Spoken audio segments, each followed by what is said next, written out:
আজকে সন্ধ্যেবেলা রিশুকে মাখানা খাওয়ানো হলো, খাওয়ানোর পরে আমরা গেছিলাম মেলা। তো এই তো দেখো রিশু মাখানা খেয়ে নিল। মাখানা স্যারেলাকটা আমি ঘরে বানিয়ে রেখেছিলাম। তো মাখানা স্যারেলাক খাওয়ার পরে রিশু এই রেডি হয়ে নিল, আমরাও সবাই রেডি হয়ে নিয়েছি।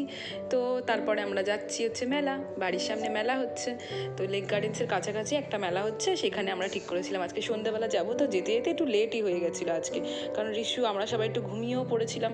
তো দেখো বাইকে করে আমরা বেরিয়ে পড়েছি সবাই রেডি হয়ে।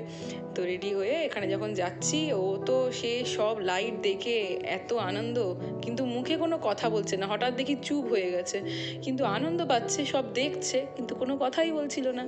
আর এখানে দেখো কি সুন্দর লাইটিং হয়েছিল। আর রিশু তো শুধু দেখেই যাচ্ছে, এইটা ওইটা কালার, এত জিনিস, আর সব লোক, এত লোক হাঁটছে। ও তো এরকম দেখে না, না সেই দুর্গাপুজোয় দেখেছিল ওরকম চুপ হয়ে গেছিলো। আবার এইখানে তো ওর জন্য খেলনা কিনবো বলে আমরা অনেক দোকানগুলো দেখে দেখে দেখে দেখে একটা খেলনা কেনা হয়েছে। তো তারপরে